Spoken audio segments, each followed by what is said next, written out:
This is your First Alert Weather Breakdown, a deep dive into how weather works with meteorologist Evan Thomason. Hey, good morning. Welcome on to the First Alert Weather Breakdown. I'll be meteorologist Evan Thomason on your screen in just a moment, but some of you might be joining us just to check out what's going on with the rain, especially for those of you out in Shreveport and Bossier. Maybe just got a little bit of a downs of some storms here a little while ago. At this hour, that little group of storms is now meandering off to the east, starting to get into areas of Webster Parish and even the western edge of Bienville Parish as well. Even then, we still have a little bit of light rain lingering behind out towards Benton, it looks like, and maybe a stray shower out towards the Air Force Base there, south side of Bossier, there in Bossier.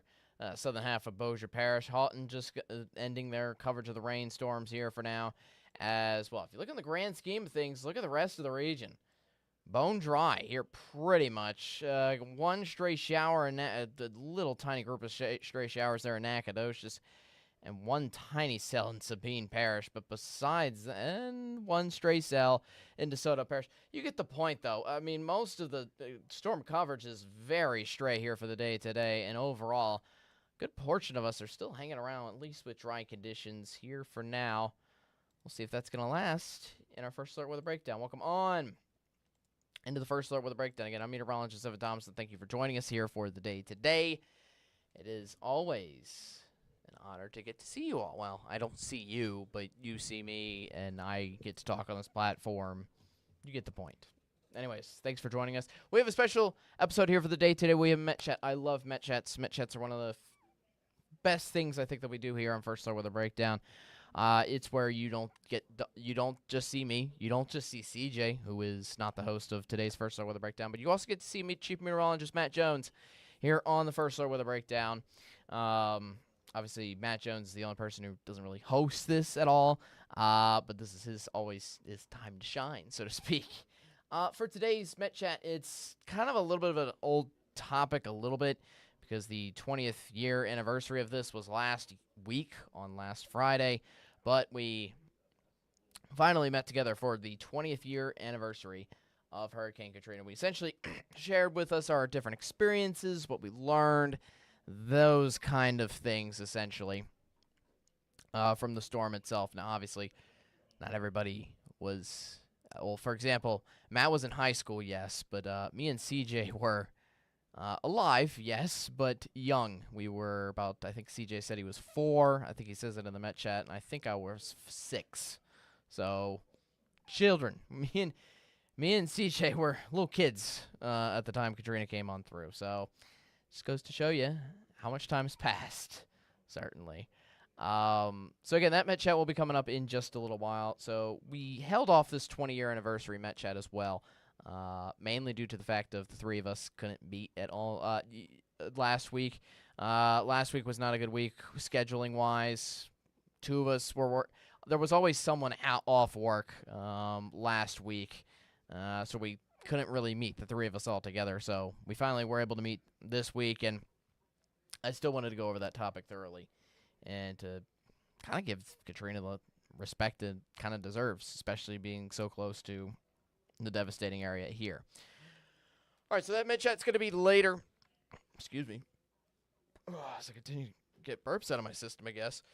That Met Chat's going to be later after a little look at your local forecast here first. So stick around. It will be on after we go over the local forecast. Let's get straight on into it. Again, I'd like to welcome those of you watching on our YouTube page as well.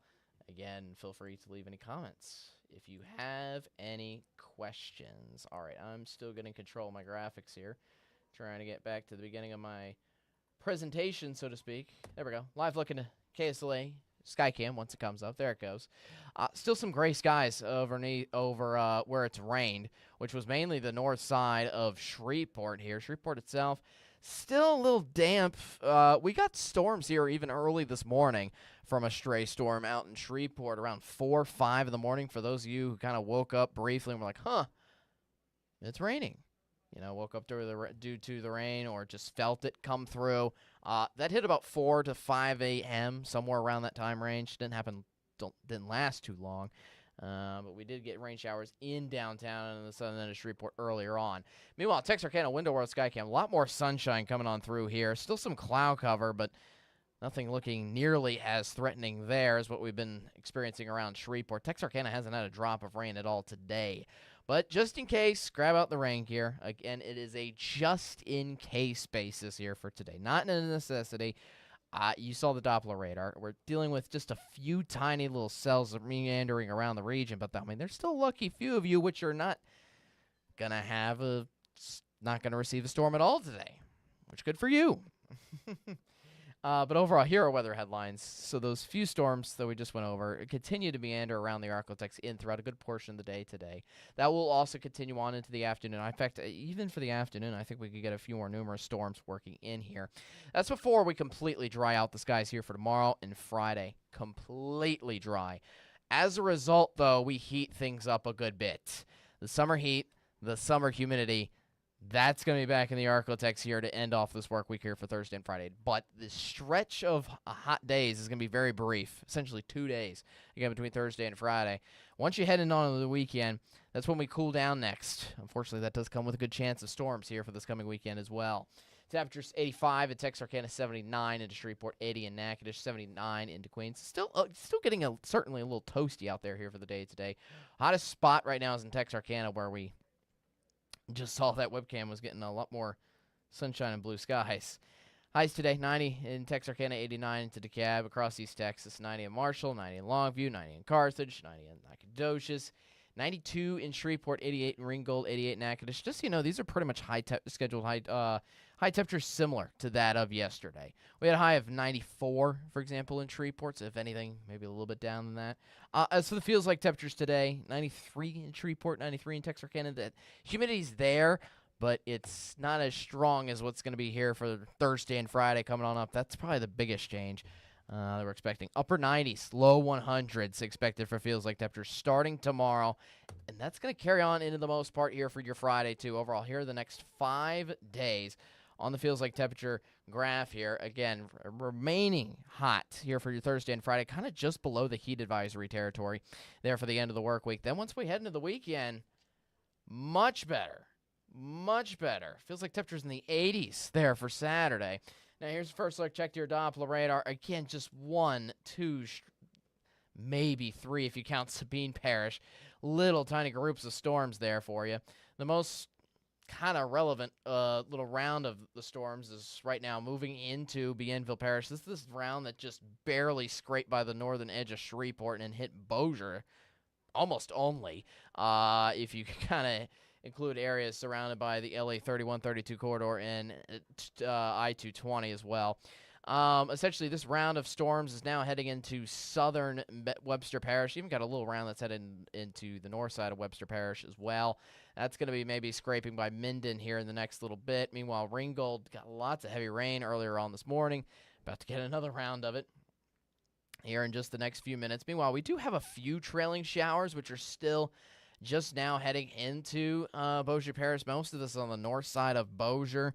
This is up towards Benton, essentially, but staying further north of I-220. And you can see it's still moving eastwards. I don't think that's going to hit Shreveport and Bossier here for the meantime. All right, we got to keep going and make enough room for the Met Chat, essentially, later on today. Here's the look of the latest future track here for later on this afternoon. Again, we could flare up a couple more storms in for the day today. Most of these look to be present pretty much around northwest Louisiana here for the most part for the rest of your Wednesday. Thursday, rain is not around at all, let alone cloud cover. I don't even think we get much in terms of cloud cover at all here for tomorrow. Friday, clouds come back, but the rain is still at bay until we get into Saturday. Saturday, you can already start to see Saturday morning. We could drive in some chances for some storms for you then into the Arklatex. So overall, here's what's happening for the weekend. Cold front coming on through. That's definitely going to cool us off.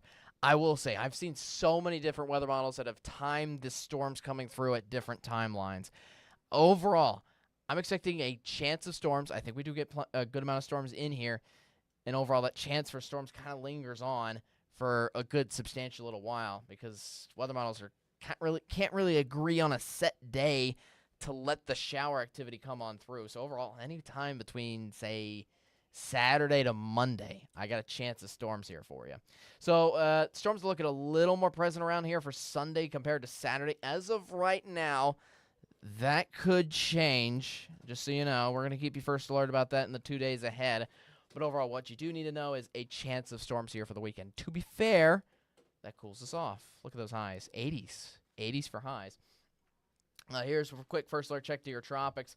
Nothing has really changed in the past 24 hours. We still have an area of interest that has a 70% chance of forming, like it did yesterday.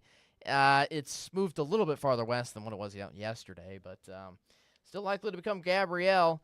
And it's going to take a solid week for it to reach the Caribbean islands. So we'll see what happens and where it's going to get positioned at right around that mark if it does form. Here's a full 7-day forecast, though. 92 degrees here today, up to highs in the mid to upper 90s there for Thursday and Friday.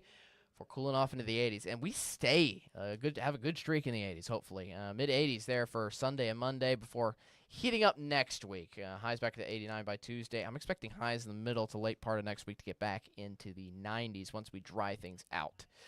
But overall, chance of storms anywhere between Saturday and Tuesday. Still got the rest of the storms today to deal with as well before 2 completely dry days for Thursday and Friday. That also includes Friday Night Football. I know I didn't have a forecast for that today, but I will get that on definitely for tomorrow. All right, we're going to take a quick break. Met Chat's going to be right up after this with me, CJ, and Matt. Hope you enjoy our recording. We'll be back for a quick note after the Met Chat is done. Enjoy the 20th year anniversary and what we know and what we want you to learn from it as well. Coming up after this. Enjoy.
Hello, welcome on to our Met Chat. It's great to see everybody here, all 3 weather peeps, meteorologists all around the KSLA weather team. How about it? We got Chief Meteorologist Matt Jones. We also got CJ Cartledge. Now, guys, it's September. It's fall. Football season's back upon us. Hey, that's nice. I got some of those forecasts back in. All ramped up for that. But obviously, start of fall kind of means also kind of the middle of our tropic season as well. Tropical season, September, kind of pretty much the prime month if you had to pick one for tropical season. But I know it's mainly runs, at least the peak of the season runs between, August and October. So relatively first half of the season, it's been quiet, right? Very quiet. Yeah, it has been pretty quiet, especially since last year where we had the pretty much an explosion of storms. Mm-hmm. Yeah, absolutely. We had Barrow last year, which I think was the earliest Cat 5 in 2024. I think so. Yeah. And I think the only storm we've had come close to that mark was Aaron, which was a Was it Cat 4. actually Mhm. reached Cat 5 for a while. Every's Cat 5, Oh, yeah. I forget about that. That did reach Cat Mhm. 5 over the weekend, yeah. I think Yeah. besides that, it's been nothing but tropical storms and fish storms, I believe. I Yeah. don't think It's any been other storm reached Category 1. Yeah, that was the only one that reached hurricane status. yeah. Yeah, pretty much. It's been Everything else quiet. has been tropical storms. It's been pretty quiet. Hopefully it'll stay that way. I mean, there's something out there right now, but it looks like it's just going to curve off to the north just like everything else. I mean, at least that's what I've been seeing, but we'll see what happens. We still got a long ways to go.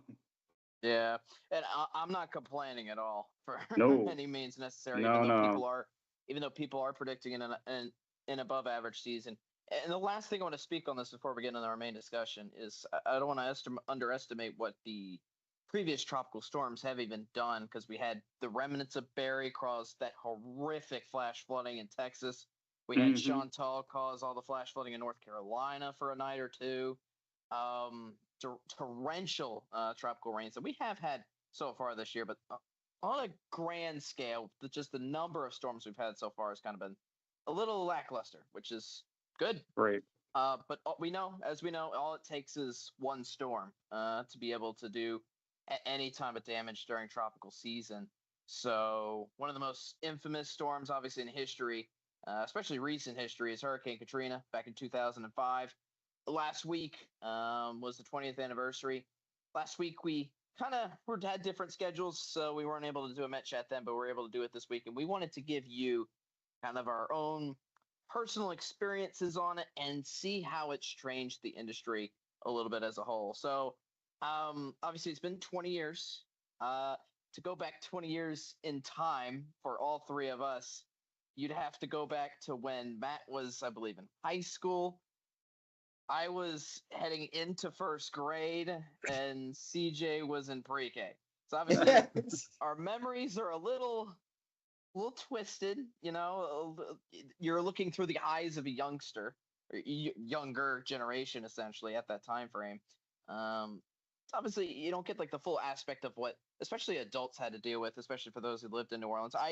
I'll give you myself real quick. I lived in New Orleans through Hurricane Katrina. And I know the two of you didn't, but just it was really interesting. So I guess I'll go into my personal experience first before y'all go into your two experiences, whatever you have of it, whatever you remember from it.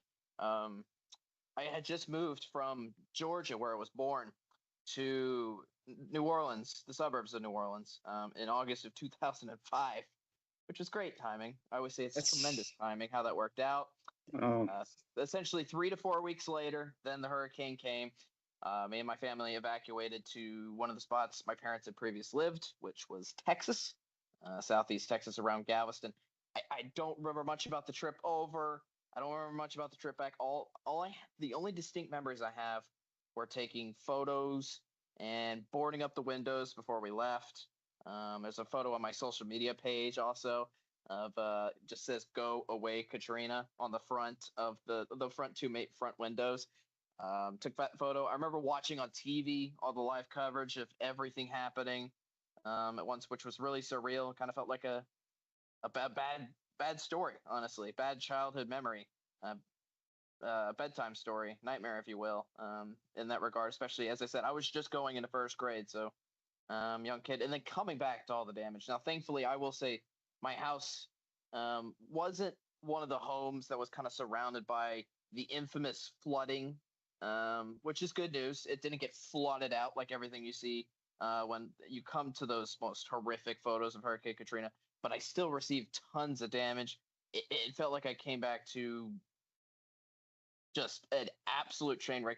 You know when your bedroom needs to be like cleaned up and it's like a mess everywhere?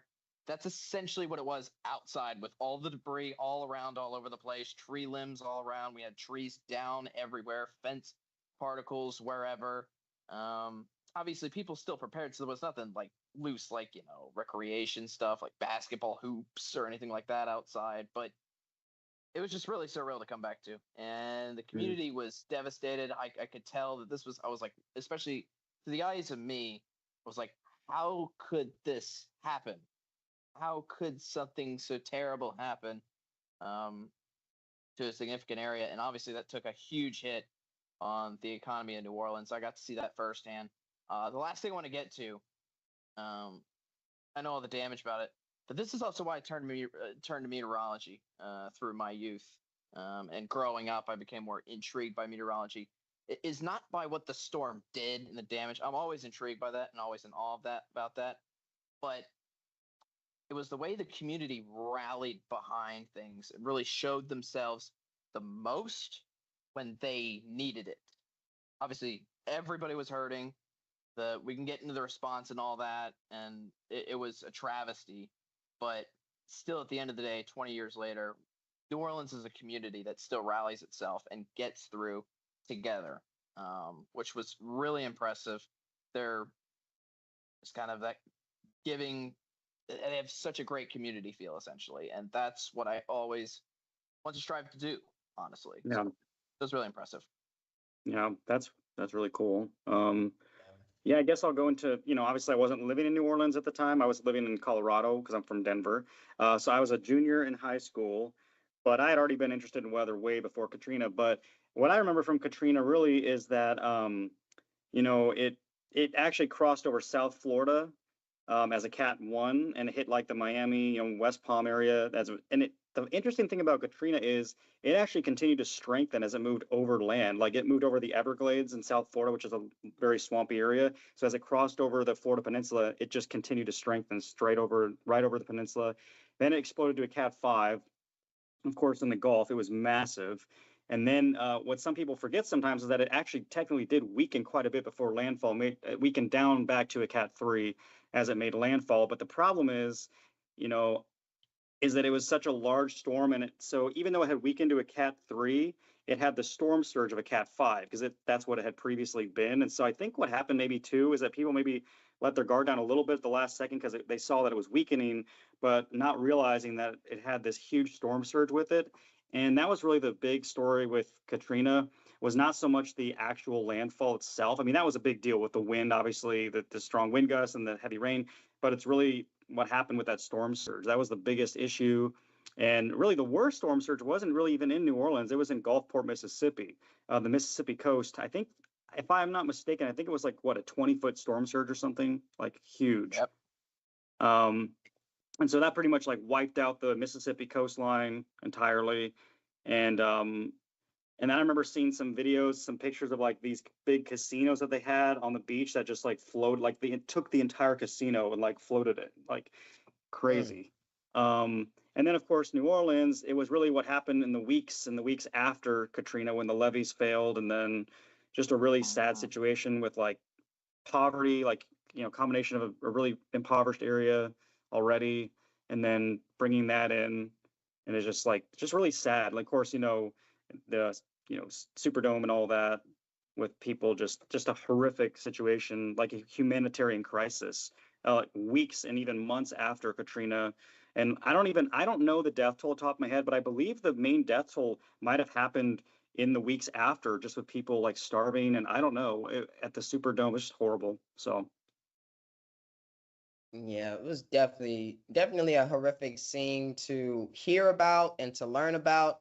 Obviously, I wasn't even old enough to remember much from it. I was in August of 2005, I was 4 years old. It was around the time where I was starting my first ever day of school, and I was in Maryland. So I was way far away from any types of Katrina landfall. I don't even think we got a drop of Katrina in Maryland. And I just feel like learning about it it's definitely depressing to learn about, because of the levees failing. Number one, all the flooding that happened because of the levees failing, people losing their homes and their lives. I couldn't imagine something like that happening to me. I don't know what my family would do. I don't know what would happen if that happened to me, because it never happened, obviously. But it was definitely, from what I've learned from it, I feel like the people who went through it are definitely strong individuals.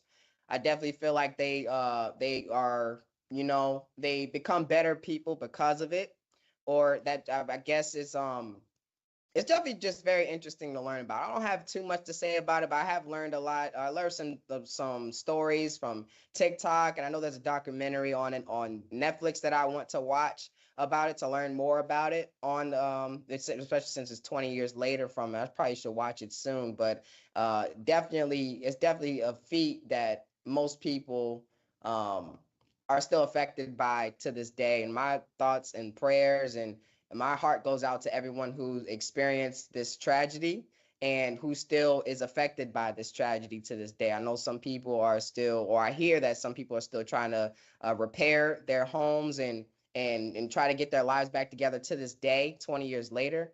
And just my heart goes out to everyone that's experienced this tragedy, and I hope it never happens again. But sadly, you guys or like people in New Orleans are in a very bad spot for hurricanes. I just really hope that it never happens again to them.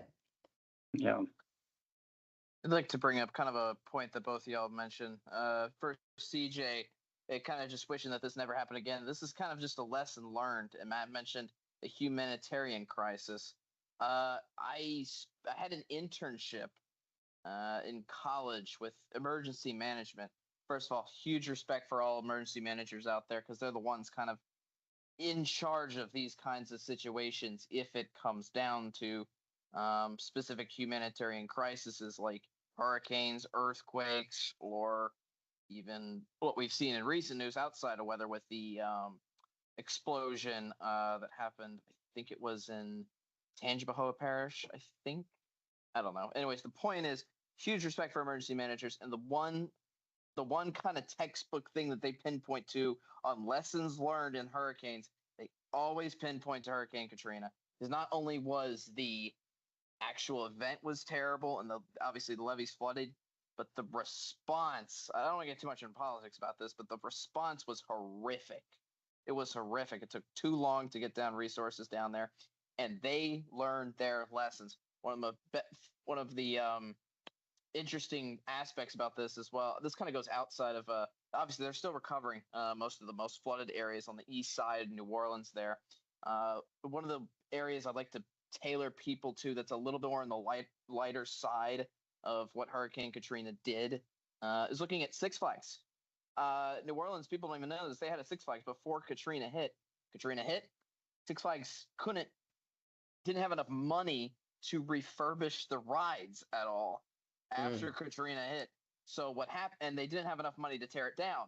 So it just stood as an abandoned amusement park for 15 plus years. Wow. And you could just go to it, and all it just says is closed due to Katrina. The front Wow. still says that to this day. And Wow. that's a little more on the lighter side of things, but yeah, it really impressive there. But as I said, lesson learned.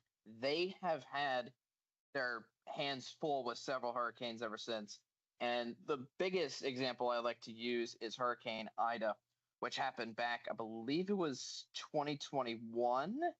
Yes, 2021. Hurricane Ida hit the areas of the Gulf Coast. I believe it's a Cat 4, which is more than what Katrina hit as back in 2021. Now, it was horrific. People lost lots of rooftops. It was the biggest things it was infamous for, but that's a good thing. The levees were able to hold up. There wasn't a massive storm surge on New Orleans. It was still annoying to have to deal with all the roof companies and deal with tarps on roofs for ages because of the extreme wind gusts. But that compared to all the flooding and the fact that they actually had resources come in and actually help most people survive was phenomenal. So the response and the recovery was so much better with that kind of a storm. And as I said, it was technically more powerful, you could even say, than what Katrina ever was. So it had the infrastructure to be able to keep up. And That's awesome. they've learned their lessons. So Yeah. thankfully, again, lesson learned. It's horrific, but New Orleans it's only a whopping like 13 feet above sea level. And yet they still are able to protect themselves in those kind of intense situations, which is phenomenal. So Wow. props out to them. They've learned their lesson, but I'm kind of proud of them. And yeah, New Orleans is not my hometown, but I'm proud to say that I kind of have roots in there now, having lived there for many years now. So it's a great city. anything else y'all want to add? No, you covered it pretty well. I mean, just, lessons learned and, the levee system they've invested. I don't know how much, but I'm sure billions or multi-millions in the new levee system. So it seems to be working so far. So that's good. That's definitely pretty good. I'm glad for the advances in forecasting now, and the advances in multiple cities in the Gulf Coast and the Atlantic Coast, so that cities won't be affected like how they were in the past ever again. Yeah. That's true too. Yeah, you covered it well, but 20 years. That's wild. Mm-hmm. Wow. Amazing. Amazing stuff. All right. I think that's it for our coverage on this. Thank you very much for joining us for kind of a blast in the past. Obviously, this is kind of our own take on the 20th year anniversary of Hurricane Katrina. As I said, hopefully, knock on wood, something like this doesn't happen ever again. And also, we don't have to deal with any major hurricanes or any hurricanes, period, coming our way into the Arklatex. Knock on wood. Especially what Barrow brought last year. Yeah. So, Exactly. anyways, thank y'all for joining us very much. Try to have a little more of a more lighthearted, I guess, Met chat maybe next time. We'll see. We'll we'll obviously keep you first alert of anything tropics wise that comes our way. All right, thank y'all very much for joining us on the Met chat. Y'all have a great rest of your day, and we'll toss back over to me at the desk. See ya. Welcome on. Excuse me, my goodness. Welcome on back to the First Look Weather Breakdown again. Thank you very much for watching the Met Chat with Matt and CJ. Thanks to both of them for coming on yesterday for the recording of that episode. I really hope you enjoyed it. Just you can always re-watch our episodes as well. We have a tab that says First Look Weather Breakdown on our website and on our app. It's pretty cool. You can go back, watch any of the podcasts on your time. You don't have to watch it from 10:30 to 11 every single morning. We'll be back, though, here at 10:30 a.m. here for tomorrow. I'll surprise you with the topic here tomorrow coming on up. But football is back. Dallas Cowboys back in action tomorrow as well. NFL's back. We'll add that to our sports forecast. That'll be mainly tailored to our Friday episode coming on up. But for tomorrow, you want to be there, be square, and most importantly, be weather aware. I'll see you again tomorrow at 10:30. Have a great rest of your Wednesday. See you later.